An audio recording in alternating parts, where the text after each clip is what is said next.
I guess the video clip don't want to play. There we go.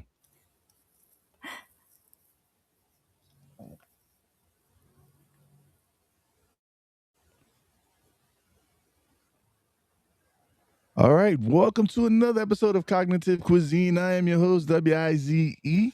And I am Yayi of Brain to Belly. And we're here for another exciting episode of Cognitive Cuisine. What's going on? Wow. Lots been going on in my world. I was, I don't know if I mentioned it last time that I was participating in a craft fair this past Sunday. No, you didn't mention. And I seen the pictures on Facebook.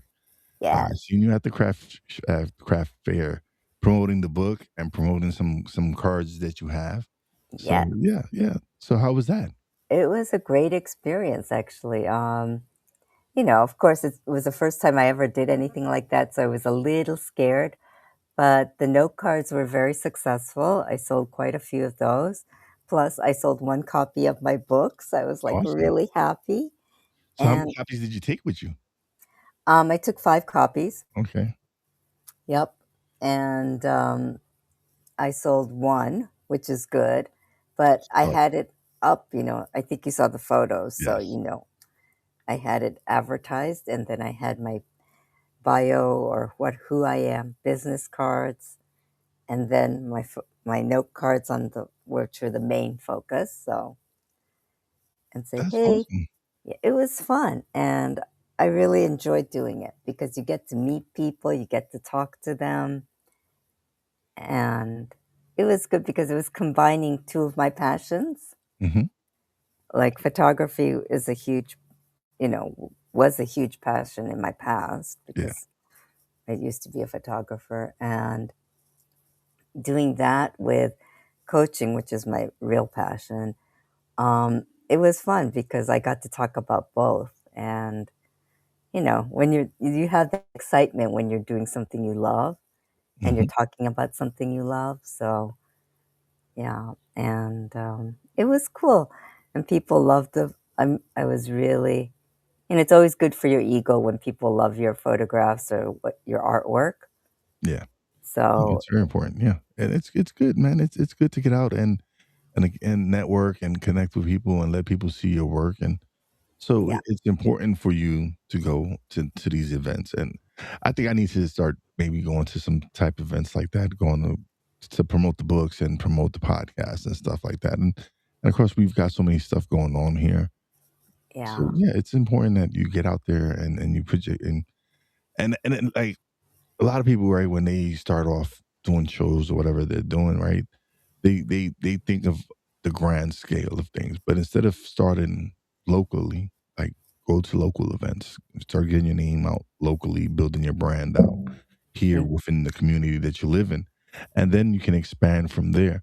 And that's what sort of what I've kind of done with is build with local support, with people locally supporting me and sharing my content and stuff, to where now it's growing and the brand is growing and I'm getting more recognition outside of the local area. But yeah, no, it's important that you start off doing stuff locally.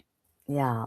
I Yep, it was like I said, it was scary at first. I was like, gosh, because whenever you show your artwork or even doing podcasts or, anything like that, you're exposing yourself, right? You're Mhm. being very vulnerable. Yeah, you're And giving people the opportunity to see a side of yourself that they normally wouldn't see, right? right, So, which is it's showing people who you really like. This gives us an opportunity to be ourselves, right? When we do out this show, we yeah, are both naturally ourselves. We don't act extra. We just have fun, have great conversation, but we get, like you said, we show that side of ourselves that other people might not see regularly, right? So right, now they get to see this side of you, me, where we allow ourselves to be vulnerable with people can see like, hey, we struggle with everyday things. And that's some of the conversations we've had. We've discussed when we've both been struggling and when we've both gone through things. yep, So it's important that yes, you're authentically yourself and people get to see that you're a human and that you do go through struggles, and it's important because we're human. Like, again, like nothing is perfect in life. Like there's No, no perfection in life. There's no, things that happen that you have no control over, exactly. but you just have to deal with it. Yeah. And yeah, so it was like I said, it was such a great experience. And we all know that when we go through something that's really scary or frightening, and we actually do it, and we overcome that fear, next time I'll be a little less fearful, right? Hmm. So, like my mentor always says, being fearless means just fearing less Yeah. each time you do it. And by doing it and repeating it, it becomes more, it becomes easier. You fear Yeah. less and less. Prime example. We just finished recording week 2 of the podcast launch accelerator, right? Yep. And I felt it was better than the previous week because again it's learning from last week to this week, and now next week I'll learn some more. I'll learn and I'll advance for the next week, and it's the whole process. It's me building this beta from scratch, and having your feedback and learning from you and like showing you the presentation and doing the presentation, and then afterwards we discussed it and you give me the feedback and on how I can improve it. And that's what I want is to have that feedback to so that when we fully launch it completely, it's where I want it to be 100%. But Right. again, it's being able to pick your brain and do the recording. And like I said, this week I felt it was so much better than last week. Like I felt like I was so much more organized. And Right. then you said, hey, maybe you can do this, slow down. And all these things, I was like, okay, this is why we're doing it. Is Yep. for the feedback. This is why we're doing the beta, Yep. and having you give me feedback so I can improve it, and so that when I finally do release the full project, it's really 100% the way I really want it to be. Yep. Yep. And it's great you bring that up because I did a webinar last week, Mhm. which was, it was the first time we presented to an audience, right? And so we were a bit nervous and there were some technical things because, hey, but it went smoothly. We had music, we did a few slides, and then we went through each one. Um, and it was really on, it was called Mind Makeover for the new year so that we, get rid of all the fears, the procrastination, fear of failure, fear of success, all of that. So we went through the Toxic 10 and how to mitigate each one or what that really stems from. And all of it is really fear that we have that stops us in our tracks, right? So that we don't move forward. And it's really, it was kind of like we were learning as we were going along as well. Because, first time you present, you're like, right? And, the audience as well. And But it was good because we did a couple run-throughs and then we presented, and you learn from each presentation that you do. Mhm. Yeah, Yeah, absolutely. And yeah, again, like I said, like launch like with you with the presentation, and I'm sure the next one is going to be much better than this one, right? Because you're yeah, going to learn from whatever setbacks you had. And I'm not going to say failures because yeah, it's just a setback. It's not a failure. It's everything like I'm doing. There's no failure to it. It's just learn. This is yeah, learn me learning and yeah, growing, right? yeah, So whatever it is that I'm trying to develop, I have to go through these growing pains to make it the best possible yeah, program available. yeah, And so again, it's me putting myself out there and challenging myself to create this program on the fly, like not really because I've when I spoke to the person who convinced me to launch it, right? It was why wait? Like why just build it as you go, and that was like okay, yeah, let me do this because if I keep waiting to launch the program, I'm gonna just keep waiting. It's not gonna never be perfect. yeah, So by me launching it and diving into it head first, it's like, okay, I'm gonna learn as I go and I'm gonna improve as I go along. And the only way I'm going to do it is if, again, just diving in and doing it. Like, it's not going to Exactly. happen if I don't do it. And so Yep. with me diving in and just wanting to just step out of that zone, that comfort zone where you're just complacent and you're like, oh no, I'm gonna wait. I'm gonna no, just go ahead, do it. Like, just Yep. make yourself go out and do it. And whatever it's what if there's something you want to launch, this if it's a YouTube channel or whatever it is that you want, a business, any kind of whatever it is, you, when you say, "All right, you're gonna do it," and don't, then that's the failure right there. That's where you fail. Yeah. When you decide that you're not even gonna try to risk it because you don't want to fail. Yeah. But That. what you're not realizing is that you already failed by not attempting. Because what if you're really good at it? What if Yeah. it rocks, right? Yeah. But That's true. you didn't give yourself the opportunity because you were afraid, and that's Yeah. what, and it's normal because that's something that's programmed into us where we don't want to step out and challenge ourselves because of we're afraid of failing, because we're afraid that it's not going to Rejection. be successful. Yeah. Yeah. And it's really true. And it's funny when you said fail, I still this I've had this sticky on my in front of me for God knows how many years. And it says fail is first attempt in learning. And it's been on my wall forever so that every time I'm doing a whatever, I'm on my laptop, I see it. And I just said, yeah, fail is first attempt in learning. Mhm, It's just, you just have to keep on doing it. And yes, it's scary, but when you overcome it, the joy and the rewards you get from that is so much more. And, it's like even if you can't take that first step, just dip your toe into it and see what it feels like. And then keep dipping that toe a little further. It's like when you have to go swimming in a cold, and it's a little cold, it's a little breezy. It's the first, I don't know, first time that you go swimming in a lake or ocean. And it's a little chilly, but you're like, I don't know if I can go in. And you step in a little bit and you're like, ooh, it's kind of cold. But then you're like, I just have to take that dive in, right? You yeah, just have to plunge in and you just go like this and you get into the water. You're like, ooh, it's cold, but it's like that. And then you feel, and then it's warm. After a while, you start feeling warm and you feel like, oh, this is fine. And so yeah, I think I like that analogy.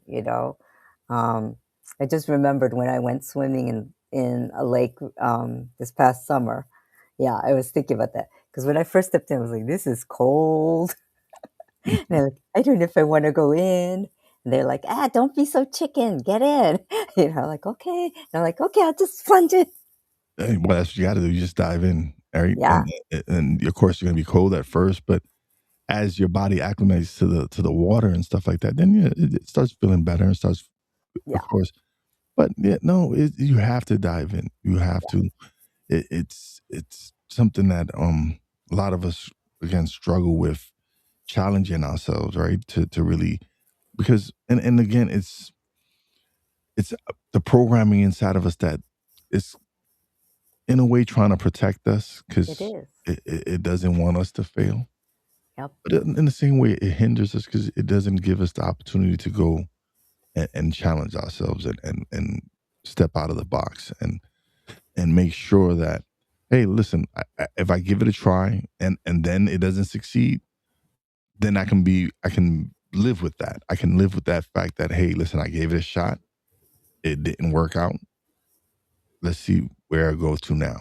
Hmm. But it takes you making the effort and giving that shot at and giving it your all because again, you don't know. Had I not started the podcast, I wouldn't know that I'm capable of doing it, capable of speaking the way that I'm speaking and talking on the topics that I'm talking about, unless I go and show that I know what the hell I'm talking about, basically. Yep. True. And, anything like, gosh, even for me, doing the interviews at first. Mhm. Oh my gosh, my first interviews really, when I look at it, I cringe, but, you know, uh, but the thing is, I did it, I was like, "Okay, I you know, I can do this," and people were really, really kind and generous, and they worked with me on it, Mhm. and now it's like, second nature to me, but it was like at first I was scared, and then all the technical stuff too, going live into different platforms. I was like, "Oh my god, am I doing this correctly? Oh, maybe it's not going in." Um, and but once you start doing it and repeating it, I mean, there's that famous saying, repetition is the mother of all skill, right? Yeah. And it really is. You just have to keep on repeating it. It's the same when you started maybe when you started cooking for the first time, right? Like, Let's say you wanted to boil eggs. I mean, if you've never done it, you're like, now it's like almost like it's second nature, nature, right? Like yeah. it's like whatever, right? But when you first, you're like, you don't know what to do for sure. Yeah, absolutely. So it's learning that, or even like if it's cooking an omelet or scrambled eggs. If you don't do it, you don't know. And that's why you have instructions like cooking books and you follow them to a certain point, and after you get used to it, you deviate from it. Like when I started baking, I didn't know what I was doing, Yeah. you know? Yeah. I recall when I first started learning how to cook, I followed a Betty Crocker cookbook, right? Yeah. And that's how I learned how to cook is and to this day, like, my wife sees me, I take measuring cups and all this stuff, and she's like, "Why do you do?" I'm like, That's just the way I learned how to cook." Like, there's certain things that I eyeball tested, but there's just certain things that I use regularly that I'm like, "Alright," I follow instructions, right? Yeah. I may add a little something to make it my own, but I've learned following instructions, following the cookbook, and that's where I learned how to cook, Yeah. and I'm proud of what that I'm able to cook. That I'm.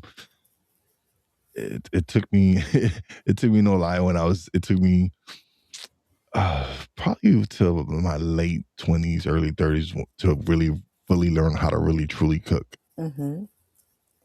I and it's really repetition, right? It's Yeah. like doing it over and over, and I mean, for me too, I went to you're gonna laugh. I went to cooking school, right? I took lessons actually. It was a thing back in the 80s and whatnot, especially for Japanese women, at the time when I was living in Japan. It was a thing to go to cooking school to learn how to cook. And, of course, we were looking at, recipe and we're following it, and that's how you learn. But as you keep on doing it, I still cook some of those things that I learned, Yeah. right? And it's really, yeah, it's like I had these basic cookbooks that I learned from. And I think it's with anything, even like, you know, learning how to create a podcast, or even if it's like going into Canva, Mhm. right? And creating stuff in Canva, you get a basic idea and then you follow that. I remember when I first went into GHL to create my own website, I was like, how the blank am I going to do this, right? Because I think I went into when I had it with GoDaddy, I did it by myself too through the template. I Mhm. said, okay, let me see what templates they have. Yeah. And I just followed the templates, And that's how I built my first website, right? Was using the GoDaddy templates, right? Yeah, And that's how I did build my first one. And yeah, then as I got more into AI and using ChatGPT, and then I kind of stopped using GoDaddy for my website. yeah, I went in and got me the domain name for Real Wise Global Media and everything. And then I got this software that was for startup companies that builds a website that helps me build a website and everything and everything that I need for launching Real Wise Global Media. yeah, And so from there, that's where I kind of got into ChatGPT and coding, right? yeah, Because now my website it's instead of plug and plug and paste, right? I'm now coding. I'm taking code, creating code on ChatGPT, and Wow. taking the code and putting it on this platform, and I've created a pretty decent website. Like, I'm proud of the work I've done on my Yeah. website, right? Oh, yeah. It's to me, it's amazing that I've been able to do this, right? And this is a skill I've learned these past 5 years. Like, it took me these years to learn this, and where now my website is I'm proud of it. Like, Yeah. it looks like a professional website. Am I a Yeah. professional website builder? Maybe not, but I've built it. It looks Semi-pro. to me, yeah, no, it looks real. It looks good. I've It gotten looks compliments. real. Yeah. Yeah, It look, looks it good. looks real professional, and it does what it's supposed to do. It's somewhere people can contact me, can reach reach me for anything that they want, whether Yeah. it's the podcast production, or they want to be a part of the program to launch their podcast, or if it's either getting me or Poppy J to come and speak at your events, or whatever, coaching and everything. It's on the website. Like, you have access to everything we're doing, whether it's the publishing, Wow. everything, right? So, but it took me learning these skills. It took me. I could have. My first Stuck My Mind podcast. I paid someone I know $50 to just build the website or whatever and everything, and it was just simple. It wasn't really too much to it, and I was like, all right, let me really start working on this, and I just took it and ran with it, and took it to the next level. And then when I launched the Real Wise Global Media website, it was like, all right, now let's really start diving into it. This is what I want on the website, and so yeah, it's been awesome just learning all these new crafts Yeah. and building something that's amazing. Yeah. I mean, I think it's also, loving to build, right? Mhm. I love to create. Yeah, So, and some people just aren't into that, and some people don't like that. So if it's not your lane, get somebody to do it for you, yeah, you know? absolutely. But if it's something that you're really passionate about, give it a try. And I think I was just thinking about my former boss, one person that I really loved and worked with. And she, like, she learned everything. She moved up in the company from, like, doing things on her own. She was in IT for a while, so she, learned IT. She learned how to do different things in like PowerPoint. She learned how to do it, so she wasn't always reliant on somebody else to do it. Well, you mentioned PowerPoint, right? So that's Yeah, something I've learned how to do within the year. Like, I've created a bunch of PowerPoints for my wife. My wife got me some side right. hustle gigs, right? She got me to create PowerPoints for her company, for the company she works for, and it was again something I had never done. But she's like, "Oh, can you do it?" And my answer was yes. Even though I had never done it before, right? I had never created PowerPoints in my life, never done it. And when she asked me, "Can I do it?" I was like, "Yeah." And I've created some. I've created probably like they have probably like 5 or 6 locations, and I've created a PowerPoint for every single one of those locations. So yeah, no, it's again, I've You learned so have, many yeah, skills, yeah. and all that stuff about you can't teach your old dog new tricks. I've learned some new tricks. Same here. And I think you have to do it to learn it. Mhm. And it's with anything, like, it is really like anything else. If you don't do it, you're never going to learn it. I mean, I remember when I still can't tie my shoelace. Well, I can, but I still tie it the old way, Yeah, the easier way for me, because when I was a kid, I couldn't tie my shoelaces for some reason. yeah. And somebody told me just create the 2 loops and then do that. And I was like, "Oh, that's so easy." So even to this day, I still do that when I'm in a hurry, Mhm. because when I'm not unconsciously, I'll be doing it. And sometimes when I have to consciously do it, I can tie it regularly now, but I have to consciously think, okay, I want to tie it the regular way, right? Because it's not natural to me, but it's really about doing it so many times that it becomes second nature. Yeah. Yeah, absolutely. Yeah. It's with like anything, even with the shows that I do, it has to be some set structure to it, right? It has to be some kind of structure to it because it's except for here, but now that we've completely just gone more freestyle Rogue here, but it we did it because we continuously would go off script. script anyway. So it was better that we continue to go off script because it felt to us, it felt like the unscripted stuff was so much more fun Yeah. and I felt so much more engaging and it just felt more natural, right? Instead of Yeah. trying to be scripted, and so it just felt like maybe we should just freestyle it more often Yeah. because we're pretty good at it. So That's true. I mean, it depends on the persons, right? I mean, like, some people you're going to have it scripted because mhm. they're not, some people, like, I guess it depends with who they're talking with, Yeah, but, we have a nice rhythm yeah, between us and we could play off of each other, which is really good because absolutely. that makes, huge difference. Because if not, the conversation is not going to flow and then it's going to be really dull, right? Yeah, absolutely. Yeah. It'll be really dry. We don't want that. Yeah, no fun. As my good friend Cindy would say, "No bueno, no bueno." No bueno. It's so funny when she says that. Yeah.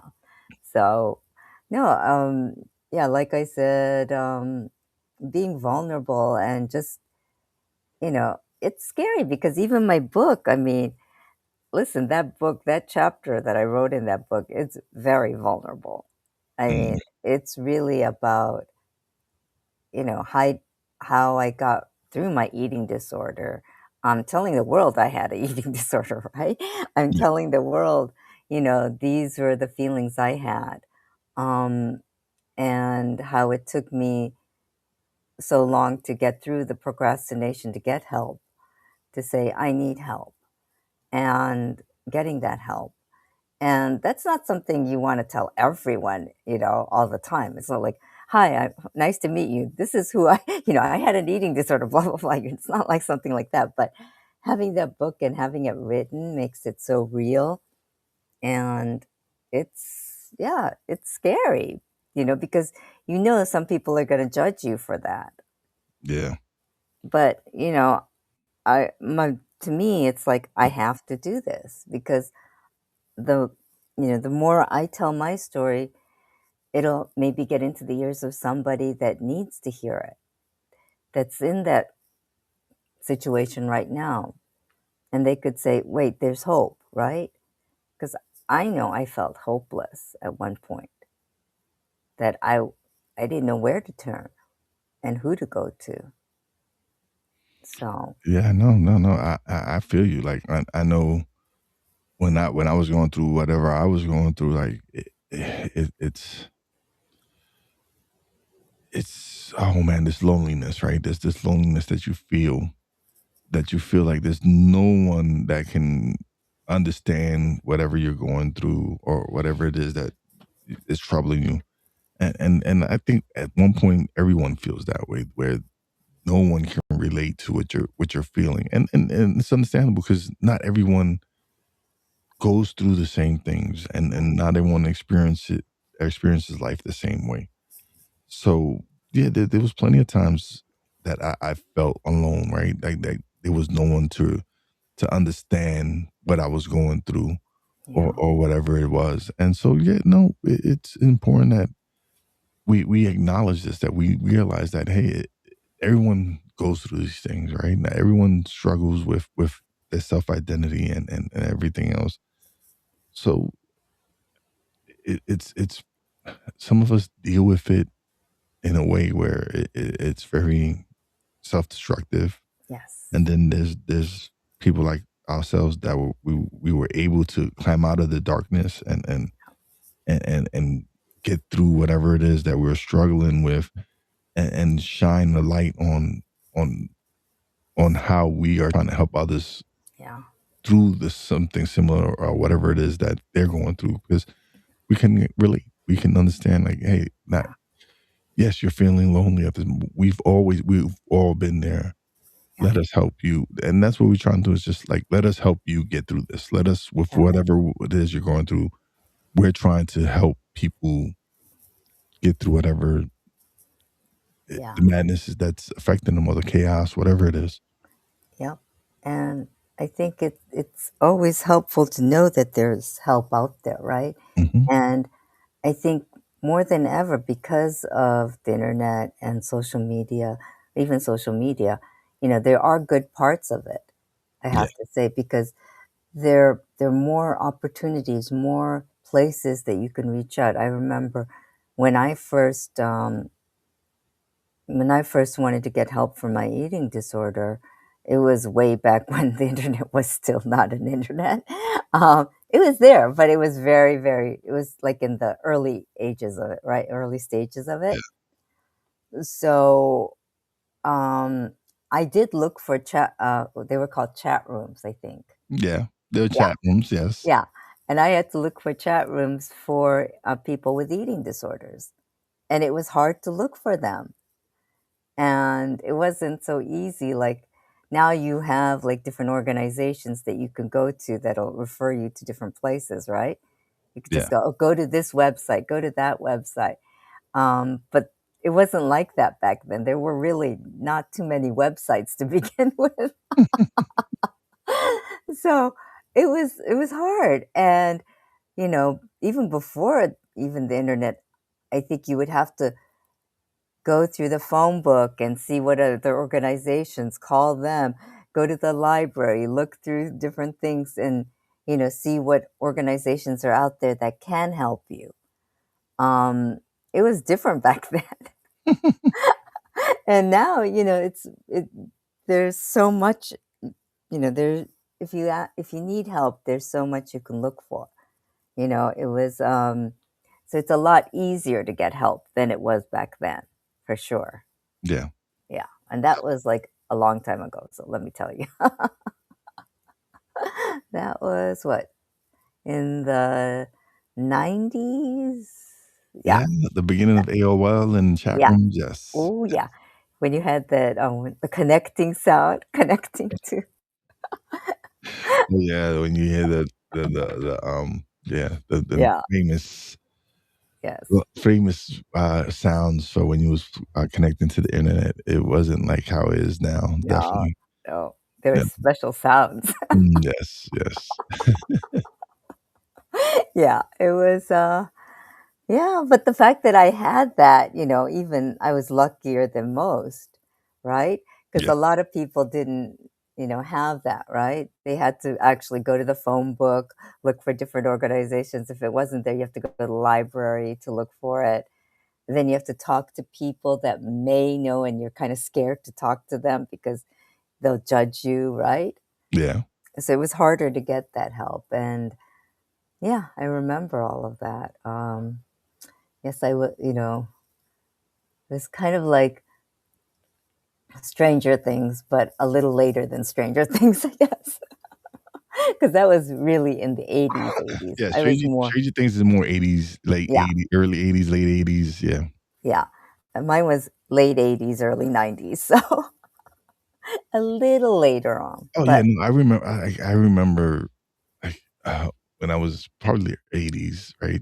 When Macintosh computers and stuff like yeah, that were introduced, and those are the first computers that we worked with in school, yeah, and so yeah, it was a time in school where we would learn how to.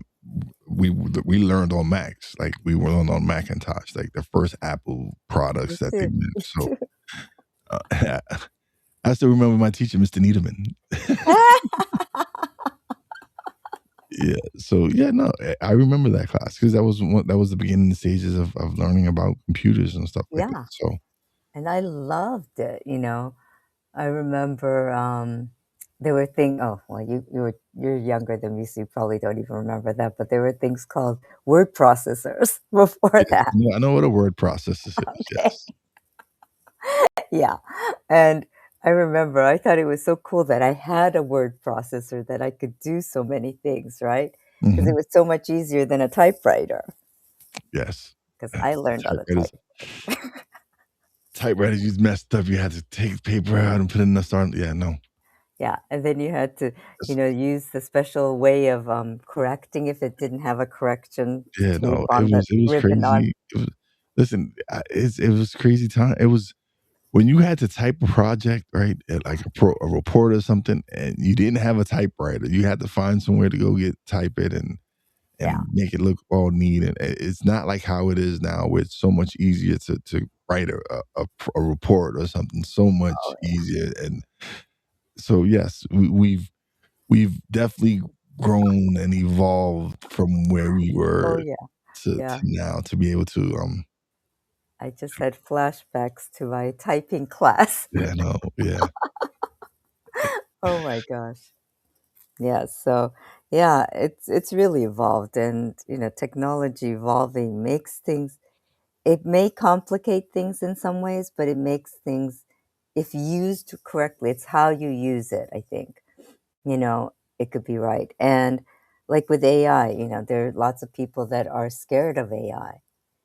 And there may be scary parts, but you also have to, you know, it's not going to go away. It's here to stay. So you have to figure out how it's going to work for you. yeah, And, there's always fear. But if you delve into that fear, you're just going to go down that rabbit hole of fear.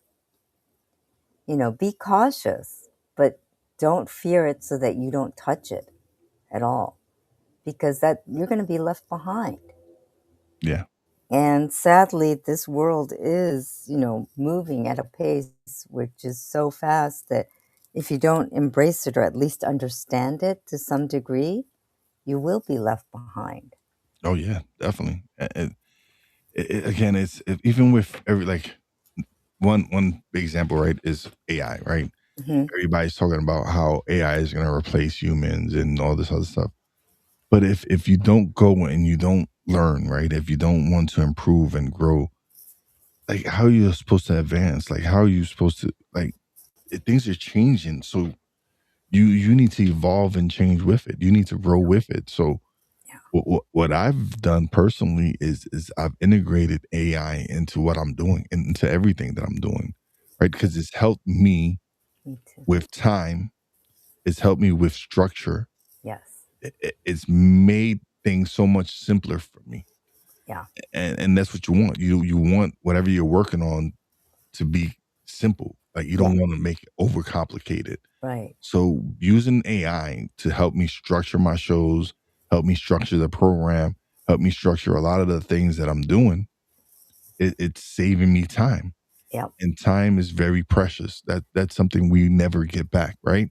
So Yeah. whenever you're able to use certain tools to cut down on production time, It's a why not take advantage of it? Yeah. Why not learn these tools? Why not really dive into them to help you make whatever you're doing much better? Yeah. I mean, it's like, why, I don't know why I got into this analogy, but it's like, I don't know, it's like having an electric mixer and then using the handheld mixer, right? Yeah, I remember, when I mean, we had handheld mixers where you had to do it by hand and it was hard. I mean, yeah, I had electric mixers like this, but now it's just a given that you do it in an electric mixer, right? yeah, And those are like things that you learn. And even if it's like a can opener, I know this sounds really, I remember when they weren't even the things that you do this. It was like you go like this and you have to open up the can like this, right? yeah, Okay. I was a Girl Scout, that's why I'm saying that. But when we went camping, it was like that. You use the traditional old style one. And then now you have these, you could go like this, and now you have an electric can opener too, right? Most yeah, cases.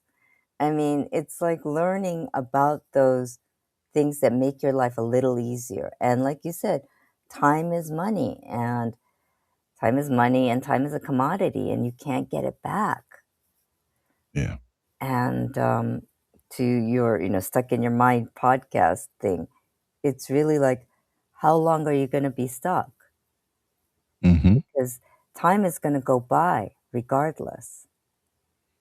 Do Yeah. you want to stay stuck? What is it going to cost you? And what's on the other side of that? Those are, hard questions, but it's like you don't like being stuck. Most of us don't. I don't No. know anyone that wants to stay stuck. Nope. But, there are those stubborn ones that say, "No, I'm fine." And that's fine, until they're ready. But, Absolutely. Yeah. when you're ready, come talk to us or come talk to somebody that will be able to help you. And I think that's what it is really, that there's a lot out there. Find the person that you can relate to, that you resonate with. And that's something that's important, right? And it seems like every time we discuss it, we go back to um, surrounding yourself with people who are doing the things that you want to do, like surrounding yourself, connecting with people who are podcasting or Yeah, who are coaching or who are doing whatever it is that you want to do. You're not gonna hang out with your friend who doesn't like. You want to become a firefighter, right? Or whatever it is. You're not gonna hang out with someone who's never been a firefighter. You're not gonna go learn from someone. Like, you're gonna want to go learn from someone who's applied the trade, who's done it. So yeah, when you want to do something, you surround yourself with people who are doing the things that you want to do. yeah, So in order for me to be successful at podcasting, I want to surround myself with podcasters that are successful, that are doing things that I can go, oh man, let me implement that into my show or yeah, implement that into my marketing or whatever it is. Which again, you want to surround yourself with people that are doing the things that you're doing. yeah. And it's funny that you mentioned that because I rarely open a Bible. Okay, I'll just be honest with you. Yeah. But I have one, right? And for some reason last night, I was like, let me just open this. I opened it and it was bookmarked in Proverbs because Mhm. my friend told me, you should read it. So I was reading it and I opened it up and it was exactly on the people you should surround yourself with. It was really about, having good mentors and things. Yeah. No, no, it's And so it, it's it's really it's important it is. It's really important that you surround yourself with the people that again are doing the things that you want to do. that are going to elevate you. Yeah, most definitely. You want people that are gonna elevate you, that are gonna not not sugarcoat stuff, right? Not like make it seem like, oh yeah, no, no. You want to surround your people with people that are gonna be honest, and that's one thing I'm so glad that I'm able to work with you on the beta, right? Because you're gonna be honest. You're gonna tell me the truth. You're gonna be like, hey, maybe if you tweak this or do this and do that. And that's what I want. I want someone to be honest and not be like, oh no, everything is perfect. And then when shit get released, there's still flaws and stuff in it. So I prefer, if you're gonna associate with me, if you just be honest, like just tell me I suck. If it sucked, it sucked. Like or if I need to improve it on this, then yeah, I am not, I don't let ego get in the way of people telling me something that I can improve on. If I can improve on something and you can help me with it and you tell me, hey, do this, I'm not ego driven. So I listen. I I don't know. It's not criticism to me. To Yeah. me, it's it's Feedback. helping me build something bigger and better. Yeah. So when you accept critique and and take from it and learn from it and build from it, then you're doing the right thing. Yeah. So yeah, no, I welcome feedback. Anytime I'm building something, I reach out to people that I know are going to be honest with me. That are going to be like, uh, maybe you need to tweak this, or maybe you need to fix this or that, and and and I look at it from their perspective, and I'll be like, they're right. Like, Yeah. yeah, this does need to get tweaked. Let me fix that. And I think, also having the right people give you feedback because there are people that just aren't very good at giving feedback. or let's just say that are very, find the people that are on your same wavelength is what I wanna say, I think. Yeah. Because some people are going to be very, very critical, or some people may give you feedback in a very harsh way, which isn't my style.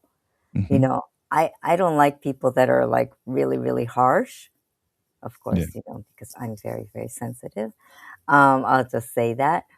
So, you know, I wanna be because I don't wanna get feedback that's too harsh, or, like, even if it's something critical, it needs to be not sugar-coated, but said in a nice, gentle way.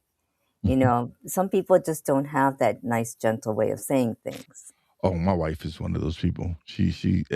And she doesn't mean, like, she doesn't mean to say it the way she says it, right? But She it just like comes out. it Yeah, just comes out that way. It's not that she's trying to be mean, or right. it's just she doesn't know any other way to say it. Like, she's Yeah, just upfront and blunt. yeah, So, for some people, it can be hard when someone is just blunt and just tells it like it is. Like, she's very honest. My wife is yeah, very honest. She doesn't sugarcoat shit. yeah, So she's like, she'll tell you how she feels. yeah, And so a lot of people aren't prepared for that. They're not. They're used to people coddling them, but she's not like that. Like, if she's gonna she's gonna let her opinion she's gonna voice her opinion and show you, like, no, this is, yeah, yeah. yeah. So I think you have to find people that you're going to resonate with. Yeah. And, I think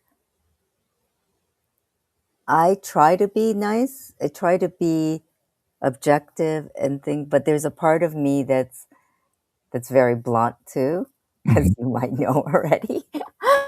I'll say it. Sometimes they'll be like, "What? You just said what?"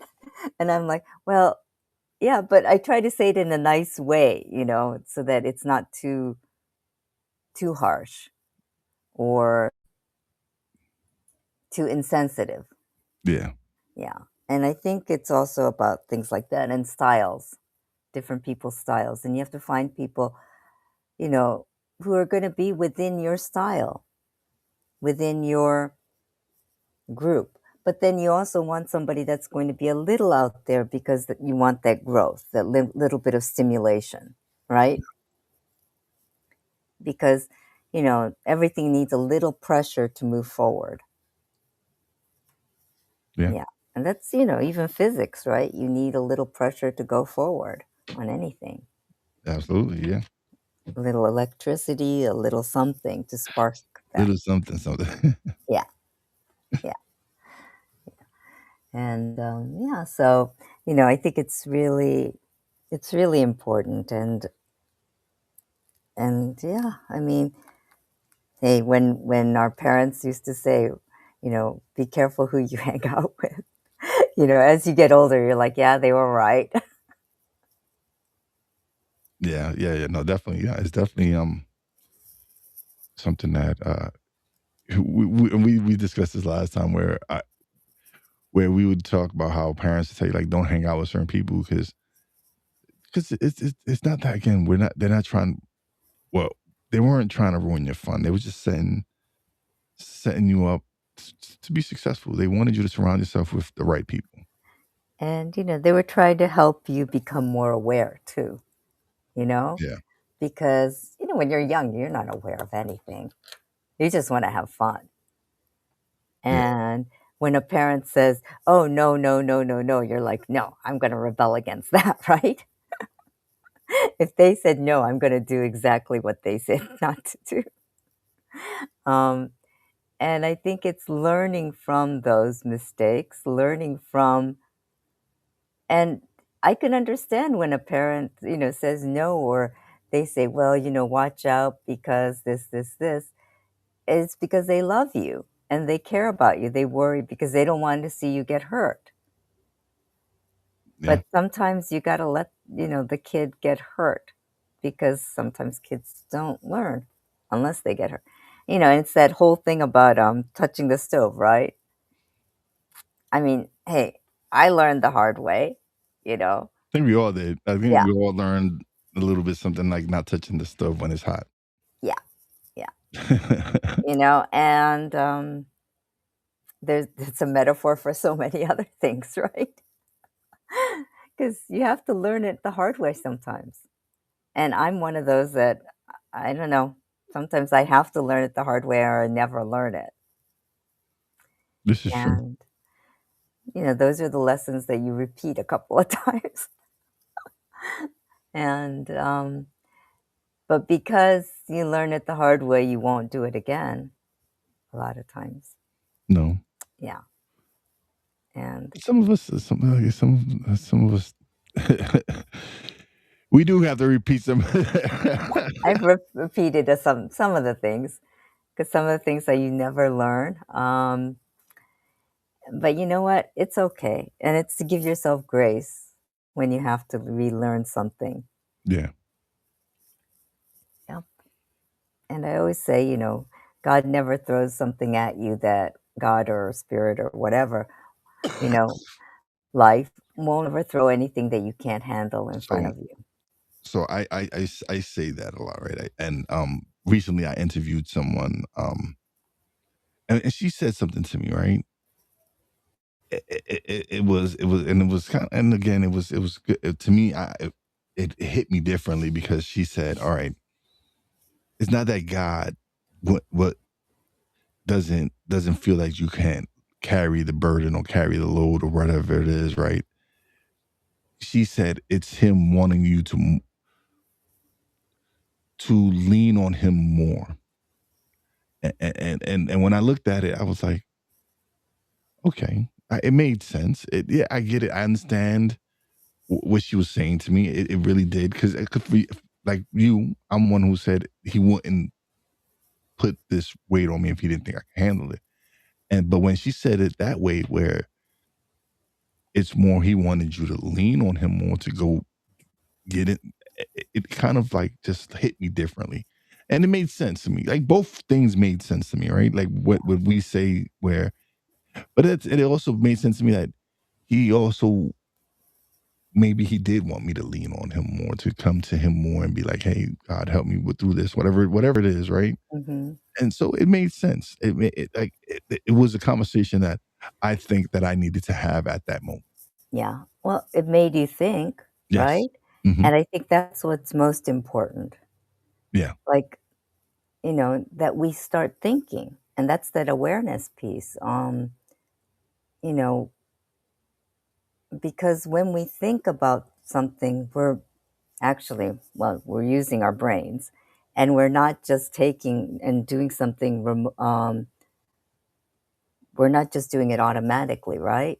Yeah. And ourself, you come into play when you start thinking, and I think that's what really creates and I don't know, moves our brain, right? And when you think about neuroplasticity and all of those things of creating new synapses in your brain, when you're thinking, you are creating new synapses in your brain and you're making your brain a healthier thing. So I think it is that difference that we have to think about too. Mm-mm. And it's important when something, you read or you hear makes you think because I don't want my brain to be stagnant. Yeah. I want it to be always developing. 'Cause I don't want and same with our bodies, right? I don't want it to be stagnant. That's why, I move around. I, sometimes I'll dance around in my apartment or, I go for a walk with my dog or even when I pick up some weights and do some weights or like the bands or whatever, right? I do things because I want my body to stay active. And like I said, my goal is to live past 100 with everything intact. And I mean everything, like Yeah, hair and the you have body. said that. Yeah. So, you know, I that's one of my goals, and it's because I wanna be able to experience the world, the good parts of the world, Yeah. you know? I don't wanna experience the icky parts, of course not. I only want the good, I don't think and no I one deserve does. only the good. Yeah. So, yeah. And I don't know, it's just fascinating for me. Like I'm a history buff, so that's why as well. I want to see what the world is going to be like when I'm 100. Yeah. That, It yeah. better be around. It better be around. Well, you did post something that yes, I guess it was yesterday on Facebook, right? And I copied and pasted Oh and yeah, thank you, thank yes. you. So yes, it was something about halfway through our life. And Yeah. some of us are there, some of us are halfway through there, and some of us are just at the early stages still. Yes, I'm But no, still at the but early we stage. still got a long way to go. We still got Oh yeah, too many years to go to count. So yeah, yeah, we're good. We're good. yeah. But I man, this has been another great episode. yeah. But it's time for us to go again. But we'll be back again next week. We got anything else that you want to add? No, it's just been fun. I It's mean, always fun. Yeah, it's yeah. always fun doing this. But as always, Wize, I'm Yayoi. and thank you for tuning into another fine episode of Cognitive Cuisine. And we'll be back next week again with another great episode. Peace Don't know out. what we're going to talk yet, but we'll figure something out. Oh yeah, we always have something to talk about. We always do. But I hope everybody have a blessed week. Peace out. Peace out.